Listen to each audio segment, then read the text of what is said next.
plombe le marché des crypto-monnaies. Bienvenue à tous dans cette nouvelle vidéo les amis, j'espère que vous allez bien. Un marché de la crypto-monnaie qui saigne aujourd'hui, on est sur du rouge, du très très rouge, entre moins 5 et moins 10% sur l'ensemble du marché. Cela est en partie dû aux résultats d'inflation aux États-Unis qui ont été publiés en début d'après-midi. C'est le thème principal de cette vidéo. Évidemment, on va parler un petit peu d'analyse technique, on va faire le point sur le marché avant ce week-end. Qu'est-ce qui est en train de se passer? Qu'est-ce qui va potentiellement se passer? On fera un petit point aussi sur Terra, puisqu'on a eu des actualités assez intéressantes, alors des actualités négatives, mais intéressantes sur lesquelles discuter, et on parlera un petit peu d'actualité évidemment en fin de vidéo. Pour tous ceux qui sont sur les lives Twitch et TikTok, n'hésitez pas à poser vos questions tout au long du live. Je ferai des pauses régulièrement tout au long, pour répondre à vos différentes questions. Et juste une dernière petite chose avant de commencer, n'hésitez pas à aller voir la rediffusion du live que je vous mettrai juste après sur la chaîne YouTube et à vous abonner, ça ferait extrêmement plaisir.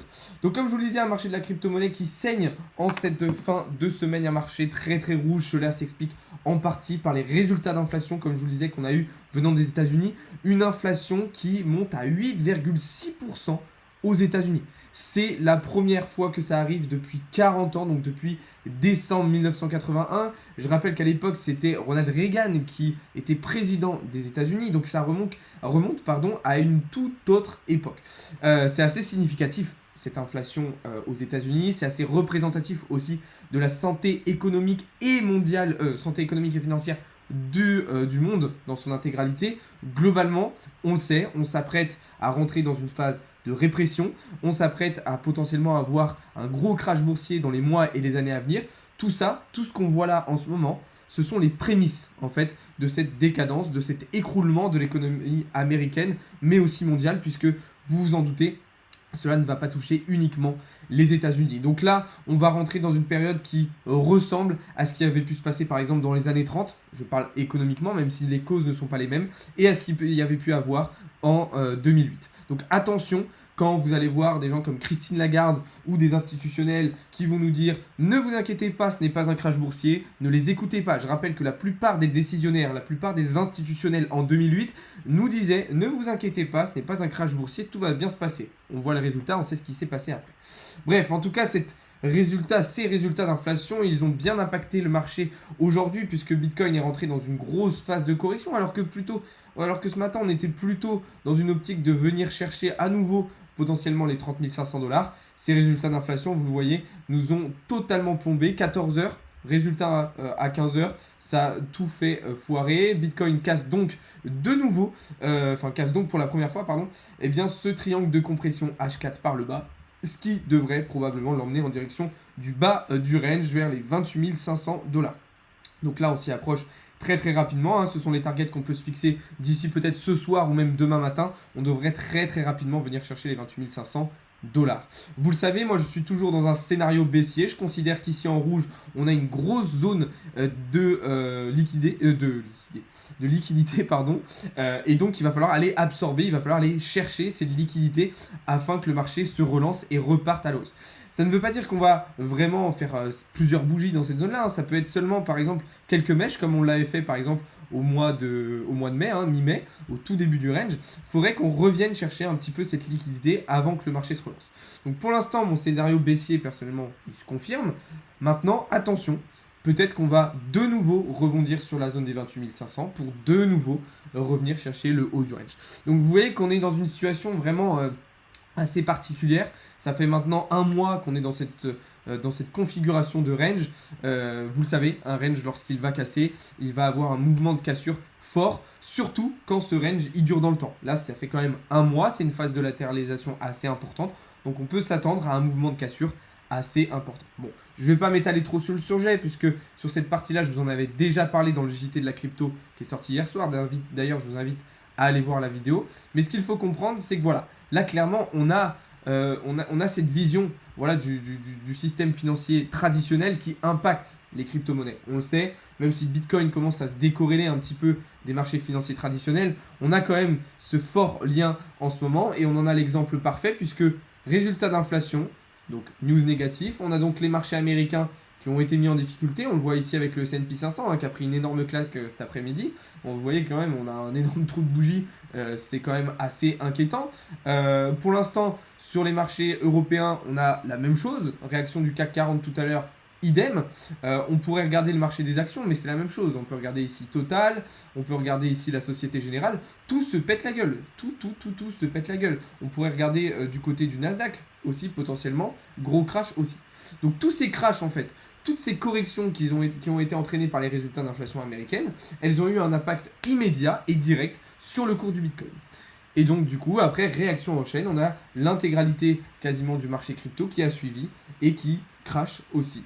Ethereum a perdu quasiment, là on est quasiment à moins 10% pour Ethereum sur l'après-midi, c'est assez important quand même. Et vous voyez sur l'ensemble des cryptos, c'est exactement la même chose. On a quelques altcoins qui s'en sortent différemment, mais là on a un marché qui est vraiment homogène, qui est complètement dans le rouge. Donc voilà un petit peu déjà le premier point qu'on pouvait faire sur le marché et sur cette situation de marché assez problématique, assez préoccupante aujourd'hui, qui va entraîner de lourdes conséquences. Maintenant, ce qu'il va falloir voir, c'est est-ce que, avec cette situation de marché, du marché traditionnel, je parle, est-ce que Bitcoin et les crypto-monnaies vont réussir à se décorréler de ça, à prendre leur indépendance en fait vis-à-vis des marchés financiers traditionnels et du coup de se lancer véritablement, un petit peu comme ce qui s'était passé en 2020 au moment du Covid. Là, au moment où le Covid est arrivé, on a l'intégralité du marché financier traditionnel, le marché des actions, etc. qui s'est écroulé. Et c'est à ce moment-là que ça a permis à Bitcoin, aux crypto-monnaies, de prendre un bel élan haussier et de se décorréler en fait de ces marchés financiers traditionnels. Donc là, il va falloir voir, est-ce qu'on va rentrer dans une situation similaire? Est-ce que du coup, les cryptos et le Bitcoin vont se lancer? Et dans ce cas-là, ça peut être absolument incroyable. Ou est-ce qu'on va rentrer dans une phase de récession aussi sur les cryptos, avec un Bitcoin qui va suivre à la lettre ce que va faire le S&P 500 et le Nasdaq, et dans ce cas-là, ça va être très compliqué. Donc ça, pour l'instant, selon moi, c'est encore trop compliqué de le savoir. Ça va dépendre aussi de comment vont réagir les institutionnels sur le marché de la crypto. Donc je veux dire, quand je dis institutionnel, ça va être les États et les entreprises. Est-ce qu'on va avoir des entreprises comme MicroStrategy qui vont garder la confiance, qui vont continuer à acheter du Bitcoin? Ou est-ce qu'on va commencer à sentir des signes de frein venant d'entreprises comme ça, ou même de pays comme le Salvador? Donc il va falloir être très attentif, puisqu'on va rentrer dans une période ultra décisive. Bon, on le sait pour l'ensemble du marché financier classique, mais aussi pour le marché de la crypto-monnaie. Bon, voilà pour cette première partie les amis. Désormais, ce qu'on va faire, c'est qu'on va analyser justement ces altcoins. On va regarder un petit peu dans quelle configuration ils sont. On va regarder un petit peu les différentes opportunités qui vont s'offrir à nous dans les prochaines heures et au cours du week-end. Donc là, on va avoir déjà une première crypto qu'on va regarder, ça va être Ethereum. Ethereum, ça y est, qui vient chercher les targets dont je vous parle depuis maintenant plusieurs semaines. Je considère que depuis qu'on est venu, qu'on est rentré dans ce pattern, je considère que la zone des 1650$ était une zone de liquidité très intéressante pour Ethereum. Eh bien, ça y est, nous y sommes, on est quasiment arrivé dans cette zone rouge que je vous avais entourée dans la vidéo d'hier soir, que je considère comme une zone de liquidité très importante. C'est pas seulement une zone de liquidité, c'est surtout, et même plus même, une zone d'entrée et une zone d'achat idéale selon moi. Alors évidemment, il va falloir attendre un petit peu de voir ce que va faire Bitcoin, comment va réagir le marché. Mais globalement, c'est un point d'entrée idéal selon moi à long terme, mais aussi à court terme, mais aussi à moyen terme. Donc clairement, là sur Ethereum, on va difficilement pouvoir faire mieux. On va avoir un Ethereum, là 1600 qui va arriver vers les 1600$, ça équivaut à peu près 1500€. Alors oui, c'est une somme, mais vous vous rendez compte que 1500€, c'est aujourd'hui un petit peu plus que le SMIC français. Un Ethereum au SMIC français. Sachant qu'on avait un Ethereum, je vous le rappelle les amis, qui fin 2021 était à plus de 4900$. C'est-à-dire qu'on avait quasiment un Ethereum qui était à 5000$. Et ça, c'est représentatif de la santé des altcoins. Les altcoins, dans leur intégralité, ont perdu entre 75 et 90% de leur valeur depuis la TH de septembre dernier. Et tout ça, eh bien, ça nous permet de comprendre une chose, c'est que les altcoins sont encore très dépendants du marché, mais surtout qu'on a du coup beaucoup d'opportunités qui vont s'offrir à nous dans les jours et les semaines à venir. Puisque là, clairement, un Ethereum à 1500$, moi, ça fait un moment que j'en rêve.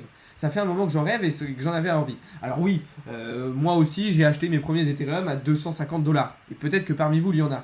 Mais au vu de la situation de marché qu'on avait depuis 2 ans maintenant, voir un retour d'Ethereum à 1500$, c'est intéressant. Puisque ça a permis de faire des profits pendant les 2 dernières années. Et puis là, ça va permettre de racheter et d'augmenter encore son nombre d'unités. Donc voilà un petit peu la situation sur Ethereum. Maintenant, on va voir, est-ce que justement cette zone, ce bas de pattern va tenir? Est-ce qu'il va être suffisant et il va nous permettre de rebondir avec force pour réintégrer tout simplement cette zone? Ou bien est-ce qu'on va casser et dans ce cas-là, on va aller chercher bien plus bas? Ça dépendra aussi de la situation de Bitcoin. Est-ce que Bitcoin va rebondir, lui, une nouvelle fois sur les 28 500 $? Ou est-ce qu'on va les casser et aller chercher les 27 000? Ça va dépendre de plein de choses, mais voilà un petit peu comment on peut comprendre la situation sur le marché.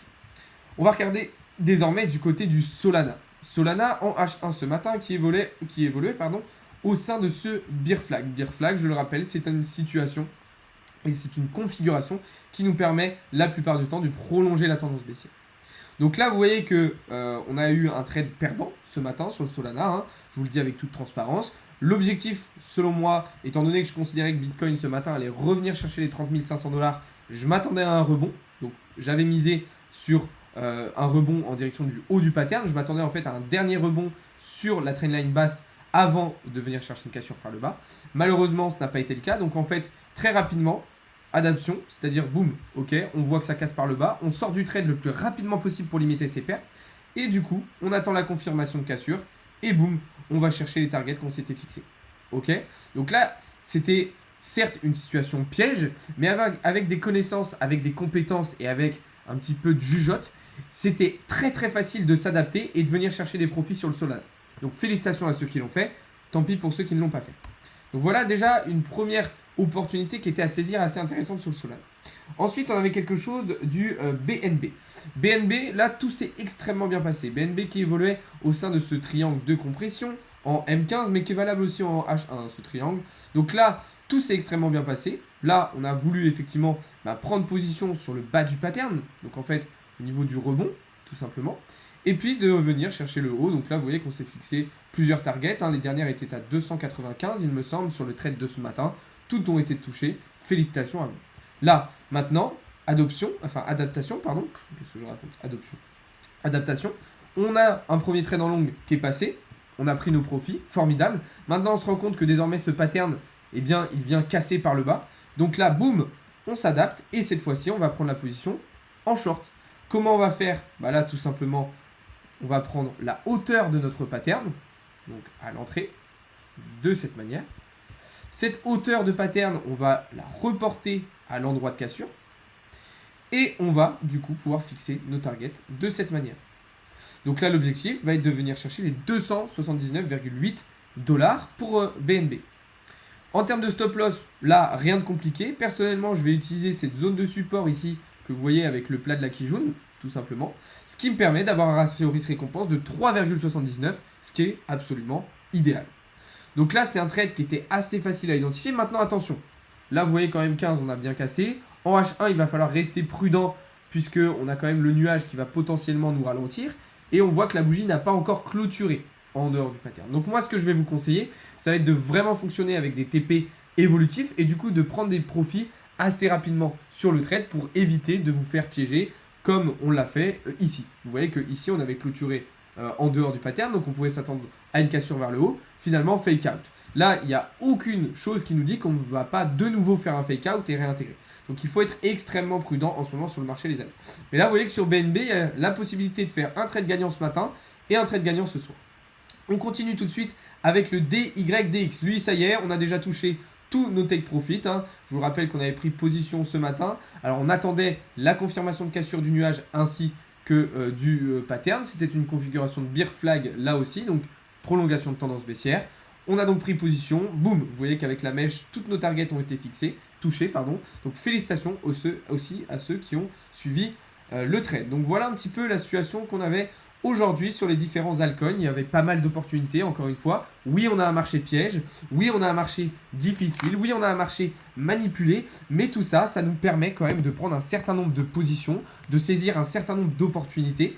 Et pour ça, eh bien, il faut se former, il faut apprendre, il faut avoir les connaissances et les compétences nécessaires pour justement être capable de s'adapter, être capable d'identifier ces différentes opportunités, ces différents scénarios pour les mettre en place et en profiter avec des prises de position intéressante. Voilà. Alors, si tu veux voir tous mes trades, hein, je vois que tu me demandes mon ROI. Tous ces trades là que je vous ai montré à l'instant, je vous les ai envoyés ce matin dans le serveur Discord. Hein. Donc, si vous voulez vérifier que ce que je dis est vrai ou faux, vous avez juste à aller dans le serveur Discord, vous regardez ce qui a été pris ou pas. Et let's go. Voilà, il n'y a pas de souci là-dessus. Oui, d'ailleurs, le RSR, tout à l'heure. D'ailleurs, je vais vous montrer ça tout de suite. Tout à l'heure, j'étais en coaching. Avec un de mes élèves. Et justement, pendant le coaching, je lui ai parlé du RSR qui, selon moi, tout à l'heure, enfin en début d'après-midi, était dans une configuration intéressante. Eh bien, je lui ai présenté cette opportunité à la personne que j'avais en coaching tout à l'heure. Il l'a saisi et il est venu chercher des profits puisque je lui avais conseillé de placer une première zone de profit juste ici au niveau du TP intermédiaire. Donc félicitations à lui.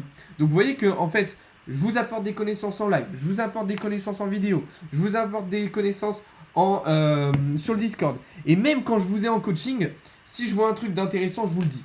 Donc là, clairement, je vous ai apporté un max de trucs. Alors je dis pas que tout ce que je vous dis, ça réussit à la perfection. Il n'y a aucun souci là-dessus. Mais clairement, là, on a quelque chose d'ultra intéressant. C'est quoi l'inflation? Alors, très très bonne question. On va regarder l'inflation, la définition. Parce que là, tu vois, j'allais te répondre quelque chose, mais je préfère te donner une définition vraiment précise. Parce que l'inflation, ça englobe beaucoup de choses. L'inflation, en gros, ça représente une croissance excessive en fait, qui va poser des problèmes économiques par la suite et qui va avoir des répercussions économiques négatives. L'inflation, la définition même, c'est l'accroissement excessif des instruments de paiement, donc billets de banque, capitaux, etc., qui entraîne une hausse des prix et une dépréciation de la monnaie. Donc qu'est-ce que ça veut dire? Ça veut dire qu'en fait, on a une croissance trop forte de tout ce qui va être billets de banque, capitaux. Donc ça, c'est ce qui se passe avec les banques centrales qui injectent énormément de liquidités sur les marchés. On voit la Banque Centrale Européenne, par exemple, qui a injecté des milliards et des milliards et des milliards dans l'économie. Donc, en fait, tous ces moyens de paiement, ces instruments de paiement, boum, ils explosent.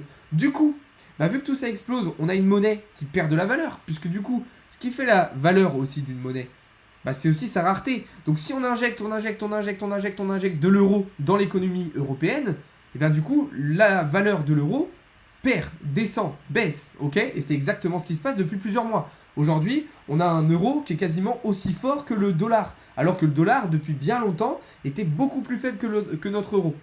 Et en plus de ça, du coup, vu que notre monnaie perd de la valeur, à côté de ça, on a tout simplement une hausse des prix, puisque du coup, les gens ont la même quantité d'argent, mais cette quantité d'argent, elle ne vaut pas autant, et du coup, les prix augmentent, et du coup, on a tout simplement une phase de récession, une phase de crise qui rentre dans l'intégralité des pays du monde. Et là, ça commence déjà, comme je vous disais tout à l'heure, aux États-Unis. Ça commence dans certains pays d'Europe, notamment aux Pays-Bas. Donc, on va rentrer vraiment dans une période extrêmement compliquée, les amis. Et ayez conscience de ça, ça va être extrêmement compliqué dans les mois et les années à venir. Donc, voilà un petit peu.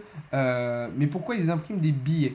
Alors, très bonne question. Alors, je ne suis pas expert en économie, mais en fait, pourquoi ils vont imprimer des billets, la Banque centrale? Ça va être pour combler, en fait, justement, tout ça. C'est-à-dire qu'ils vont essayer de masquer tous les problèmes qui existent, ils vont essayer de aussi renflouer les caisses des entreprises, renflouer les caisses des États, et en fait, maintenir à flot, en fait, toutes ces entreprises, tous ces États, en réinjectant de la liquidité tout le temps, pour aussi que les monnaies continuent à servir. Sauf qu'en fait, tout ça, c'est juste, repousser l'échéance. C'est juste repousser toute la merde qui va nous tomber dessus à un moment donné. Et ça, c'est problématique. Puisque, voilà, on le savait, à partir du moment où toutes les banques centrales ont commencé à rentrer dans ce mode de fonctionnement, c'était évident qu'à un moment donné, tout ça, ça allait nous retomber dessus. Donc voilà, c'est très problématique. Et là, clairement, les institutions sont dans une impasse parce que aujourd'hui, c'est trop tard. C'est-à-dire que même si, voilà, on rehausse les taux directeurs, comme ça a déjà été fait, c'est plus suffisant aujourd'hui pour contrer l'inflation. Et on le voit, on peut rehausser les taux directeurs une fois, deux fois, trois fois, quatre fois, mais au final, ça, c'est pas suffisant. C'est pas suffisant. Alors là, je vois Croma qui dit Frexit. Si on sort de l'Union Européenne, clairement, la situation va être encore pire pour nous. Ça va être encore pire pour nous. Il faut comprendre ça, c'est très très important. Alors non, ce n'est pas du tout dû à la guerre, hein, contrairement à ce que beaucoup de personnes, et notamment les médias, vont vous dire. Oui, évidemment, la guerre a eu un impact. Oui, la guerre a encouragé et exagéré ce phénomène. Bien sûr, on ne peut pas dire que la guerre a aujourd'hui aucun impact sur l'économie mondiale. Mais ce que je veux dire, c'est que même s'il n'y avait pas eu la guerre, on se serait retrouvé dans la même situation, mais peut-être 6 mois plus tard. Ce qui se passe en ce moment dans l'économie mondiale, c'est uniquement dû aux politiques monétaires et financières qu'on a depuis des années et des années et des années. Donc c'est-à-dire des banques centrales et des institutions qui injectent beaucoup trop de liquidités dans l'économie. Bref, voilà, on n'est pas là pour faire un cours d'économie, mais ça me semblait quand même important de vous expliquer un petit peu tout ça et de vous expliquer aussi du coup pourquoi ces résultats d'inflation ont un impact aussi négatif sur le marché des crypto-monnaies. Donc voilà un petit peu... alors oui, il n'y a pas de la guerre, le Covid aussi a encouragé ça. Il y a plein d'événements en fait qui ont encouragé ça. Et c'est aussi, le Covid a aussi encouragé les banques centrales à faire la planche à billets. Voilà, c'est le terme exact. C'est exactement ça. Donc voilà les amis. Mais si ça vous intéresse, on pourra faire une vidéo vraiment dédiée à 100% à ça. D'ailleurs, je vous avais déjà fait une vidéo il y a quelques mois en vous expliquant qu'on allait arriver vers un crash boursier très très prochainement. Donc voilà. On va donc passer dans la troisième partie de ce live les amis. Et cette fois-ci, on va passer sur une bonne nouvelle. Ok, on va essayer de se rassurer un petit peu. On va passer sur quelque chose de plus intéressant. Ce qu'il faut savoir, c'est que 75% des commerçants américains envisagent d'accepter les paiements en crypto-monnaie d'ici 2 ans. Donc ça, c'est une très très bonne nouvelle puisque 75% des commerces américains, ça représente un nombre de commerces et donc de volume de transactions absolument phénoménal. Donc si dans les 2 prochaines années, on a autant de commerçants, et ça n'y aura pas que les commerçants, il va y avoir aussi des entreprises, des multinationales, des sociétés et des États. Mais si déjà on a 75% des commerces américains qui acceptent les crypto-monnaies, je vous laisse imaginer le nombre de transactions que ça va donner. Puisque tous les gens qui quotidiennement vont payer leurs courses, vont payer leurs habits, vont mettre de l'essence en payant en crypto-monnaie, ça va permettre une adoption, une démocratisation vraiment massive en fait des crypto-monnaies. Et qui dit adoption dit démocratisation, dit aussi utilisation, dit volume de transactions et dit donc un prix qui va largement à la hausse. Donc là clairement on a une super bonne nouvelle qui nous vient des États-Unis. Bon alors évidemment faut pas non plus trop se réjouir, hein, voilà, on a des très bonnes news comme ça mais on n'a pas tout le temps des news aussi bonnes. Déjà ça a commencé aux États-Unis, ça a déjà commencé, pas seulement avec les commerces, comme je vous disais, avec les entreprises, avec les sociétés. On a eu des États, alors du coup là c'est pas aux États-Unis mais comme le Salvador. Donc ça commence. Et l'intérêt il est de plus important pour les entreprises parce qu'en fait elles comprennent que ça va être un enjeu majeur. On le voit déjà avec les entreprises digitales aujourd'hui comme je veux dire par exemple Spotify, Microsoft, mais ça va se démocratiser aussi dans le commerce physique. Donc c'est-à-dire comme je vous disais dans les supermarchés, dans la mode, dans les vêtements, dans par exemple les tâches quotidiennes, donc mettre de l'essence, laver sa voiture, des choses comme ça. Donc très très bonne nouvelle. C'était une petite actualité que je trouvais très très intéressante à vous partager. Maintenant pour terminer ce live les amis, je pense que ça va vous intéresser. On va parler de Terra, on va faire le point un petit peu sur Terra puisqu'on a une actualité aujourd'hui. D'ailleurs dites-moi dans le chat, est-ce qu'on parle de Terra, est-ce qu'on fait un petit point sur ce qui se passe en ce moment du côté du Luna et de l'UST ou est-ce que ça vous intéresse pas? Dites-moi dans le chat les amis, est-ce que vous voulez qu'on en parle ou est-ce que vous voulez qu'on arrête le live ici? Dites-moi rapidement là en quelques messages, est-ce que vous êtes chaud pour parler de ça? Faut que je vous donne un petit peu mon avis et que je vous fasse le point sur ce qui est en train de se passer ou est-ce que vous en foutez totalement et dans ce cas-là on passe à autre chose et on arrête le live ici. Dites-moi vite fait les gars, est-ce que vous voulez qu'on parle de ça ou pas du tout? Ouais, vous avez l'air chaud? Ok, vas-y, let's go, on va parler un petit peu de Terra. Alors, on va parler de Terra mais du coup de la mauvaise des manières puisqu'on a une nouvelle actualité aujourd'hui comme quoi le PDG de Terra aurait liquidé 80 millions de dollars juste un mois, voire quelques semaines avant l'effondrement de l'écosystème. Je vous avais déjà partagé aussi un extrait vidéo justement du PDG de Terra qui expliquait que peut-être que ça allait totalement crash, etc. Il était suspect ce mec, il était suspect. Alors il a déjà fait des sales coups un petit peu en plus. Moi je connais pas trop son histoire, mais je sais qu'il avait déjà eu des enquêtes sur le dos pour arnaque, escroquerie, etc. Et là ce qui est vraiment étonnant, c'est que le mec en fait, un mois avant la chute, il a liquidé 80 millions de dollars. Donc c'est un petit peu suspect comme comportement. Et puis on se dit, en fait le mec était au courant. Soit le mec était au courant que ça allait arriver, soit il a clairement volontairement provoqué en fait exactement ce qui s'est passé. Donc là c'est clairement problématique. Globalement, ce qu'on peut dire c'est que pour moi Terra est en grosse difficulté, ça tout le monde le sait. Maintenant est-ce que le plan de relance qui a été mis en place par Terra, est-ce que le nouveau Luna qui a été mis en place va être suffisant, va être nécessaire et va être utile pour permettre à Terra de se relever? et pour permettre à Terra de continuer à exister dans le temps. Personnellement, je pense que pour l'instant, c'est pas suffisant. Il va falloir beaucoup plus parce que nous sommes dans une situation qui est très délicate. Et puis là, si on a un PDG en plus qui a des accusations comme ça sur le dos, ça va être d'autant plus compliqué. Surtout que qui dit PDG dit aussi que ses associés vont être complices. Et d'ailleurs, tous les collaborateurs, eh bien, ils vont être mis sous enquête, sous surveillance. Donc, clairement, je pense que ça va être extrêmement compliqué. Faut se dire aussi, les amis, que si une telle chose arrive sur un écosystème, c'est pas par hasard. C'est que derrière, il y a eu des soucis, des choses qui ont été mal faites ou volontairement mal faites derrière. Et donc, du coup, personnellement, je pense que ça va être extrêmement compliqué pour l'écosystème Terra de se relever de cette catastrophe, tout simplement. Même si, voilà, on a des plans de relance, même si on a un Luna 2.0, pour moi, tout ça ne sera pas suffisant dans la durée. Peut-être que je me trompe, j'espère même que je me trompe, mais personnellement, je pense que ça ne sera pas du tout suffisant. Voilà les amis, on arrive au terme de ce live. J'espère que cela vous aura plu, j'espère que je vous aurai bien aiguillé, j'espère que j'aurai bien répondu à vos questions et que je vous aurai apporté un maximum de connaissances et de compétences. Si certains d'entre vous n'ont pas pu suivre le live en intégralité, je vous invite à aller voir la rediffusion. Je vais vous mettre juste après sur la chaîne YouTube. Et aussi, et surtout, je vous invite à rejoindre le serveur Discord. Vous avez tous les liens dans la bio et dans la description, les amis. Donc, allez checker tout ça. Juste pour finir et répondre à une dernière question. Qu'est-ce qu'on peut dire sur Atom? C'est un écosystème très intéressant, qui a beaucoup de potentiel. Maintenant, attention, c'est encore jeune, c'est encore en développement et en construction. Mais personnellement, c'est un token, l'Atom, sur lequel je suis exposé. Et c'est un écosystème que j'utilise car je le trouve ultra intéressant. Voilà les amis, je vais vous souhaiter à toutes et à tous un très très bon week-end, une bonne fin de journée. Et nous on se retrouve dès demain matin pour davantage de contenu et davantage d'analyse. Salut à tous les amis, c'était Alex de Crypto Learning.